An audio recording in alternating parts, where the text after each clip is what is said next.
Bom dia. Terça, Lucas 2:33 até o 35. Boa leitura.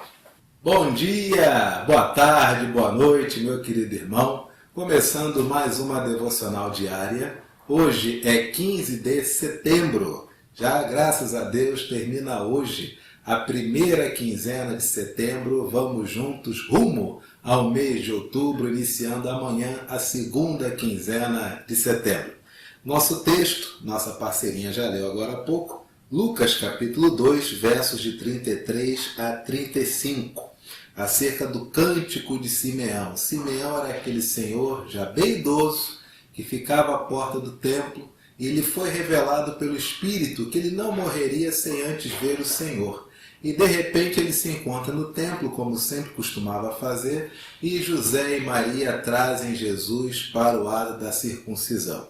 A palavra do Senhor diz que estavam o pai e a mãe do menino admirados do que dele se dizia, porque Simeão tomou Jesus nos braços e começou a falar acerca daquele menino. Simeão os abençoou e disse a Maria, mãe do menino: Este menino está destinado tanto para a ruína como para levantamento de muitos em Israel e para ser alvo de contradição. Queridos, uma das coisas maravilhosas que vem com o tempo é a sabedoria. Claro, a sabedoria vem para aqueles que com o tempo passam a dedicar-se a buscar a sabedoria, a buscar o conhecimento. É muito bom conversar com pessoas com idade avançada, porque essas pessoas, você começa a contar um pedacinho da história, elas já conseguem descrever o quadro todo. Por quê? Porque elas já viram, já viveram ou presenciaram isso várias e várias vezes ao longo da vida. Então, conversar com pessoas com mais idade, com pessoas idosas, que alcançaram o coração sábio, souberam contar os dias, souberam perceber que o tempo estava passando e começaram a amealhar sabedoria.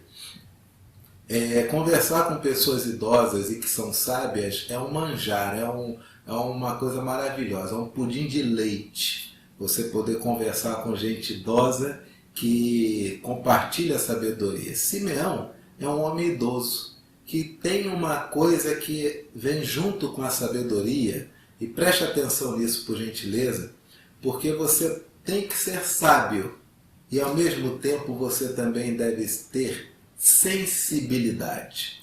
Sensibilidade é uma coisa que também vem com o tempo. O que falar, com quem falar, em que momento falar, em que ambiente falar, em qual ocasião falar ou não falar, quando aquietar-se, quando falar, quando abraçar, quando afastar de abraçar. Sensibilidade também, infelizmente, nós não nascemos com ela. Sensibilidade vem com o tempo. E você tem aqui Simeão, um homem de uma sensibilidade tão grande, que quando ele toma Jesus nos braços, ele começa a narrar a vida daquele menino. Ele talvez tenha conhecimento prévio dos textos de Isaías, mas ao mesmo tempo Simeão, ele tem uma sensibilidade de compreender, pelo tanto que ele já viveu, que nenhuma humanidade, que nenhum estágio da história humana poderia abraçar a ideia de que Deus está presente entre eles. Porque o ideal humano sempre é assassinar Deus. Porque a presença de Deus significa que o homem não está no controle. E o grande embate humano sempre é o homem querer o controle. Ao passo de que Deus somente expõe para o homem que há um vazio no coração dele, homem, e que este vazio ele não tem controle e só pode ser preenchido por Deus que está ali. Então esse é o grande embate do homem, o controle, o controle, o controle. Tanto é que o pecado original gira em torno disso. Se vocês comerem esse fruto, vocês serão como Deus e conhecerão o bem e o mal. Essa é a grande tentação humana, ser como Deus, ou seja, ter o poder, ter controle. E Simeão, com uma sabedoria, uma sensibilidade enorme, ele descreve. Simeão os abençoou. Abençoou pai, mãe e o filho. E disse a Maria, mãe do menino. Por que ele disse a Maria, não disse também a José? Será que a sensibilidade de Simeão era tão grande que ele sabia que José talvez não fosse viver tanto tempo? Será que ele sabia que Maria era uma mulher muito mais habituada a refletir sobre o que lhe era falado espiritualmente, talvez mais do que José? Maria vê anjos e ouve anjos, José sonha.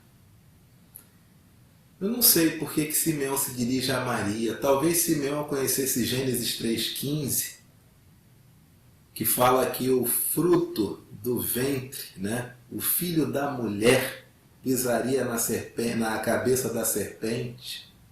Não era o fruto do homem e da mulher, mas o fruto da mulher, a descendência da mulher. Não sei. Mas talvez tenha sido isso. E essas coisas vão ficando. E Simeão olha para Maria, mãe do menino, e diz para ela: eis que este menino está destinado tanto para a ruína como para o levantamento de muitos em Israel e para ser alvo de contradição. Eu queria perguntar uma coisa a você, tá? À luz desse texto. Você já teve coragem de perguntar para o seu pai ou a sua mãe, ou o avô ou a avó do seu filho, da sua filha, ou aquele senhor de idade, aquela senhora de idade, que embora não seja membro da família como se fosse, que conhece tanto seu filho, a sua filha, você já teve coragem de perguntar para eles o que eles acham do seu filho? Faça esse teste. Pergunte, faça essa pergunta para idosos, sábios e sensíveis, e que tenham sensibilidade. E ouça a resposta com muita sabedoria e sensibilidade também. Sabe por quê? Porque as pessoas mais sábias, com mais idade, já viram tantas crianças virarem adultos, e elas conseguem discernir um pouco de que material é feito aquela criança que está na frente delas. É igual o pai do filho pródigo. O pai do filho pródigo sabia qual era a natureza daquele filho. E por isso lhe repartiu os haveres, ou a bios, no original grego bios, lhe repartiu a vida, fez com que ele vivesse, deu a ele a liberdade de viver como ele queria viver. Porque ele sabia a natureza daquele filho que estava pedindo para ir embora. Você sabe qual é a natureza, qual é o material do seu filho? Com sinceridade. Às vezes nós jogamos sobre nossos filhos nossos sonhos e desejos, quando na verdade eles não são feitos para aquilo, são feitos para outra coisa.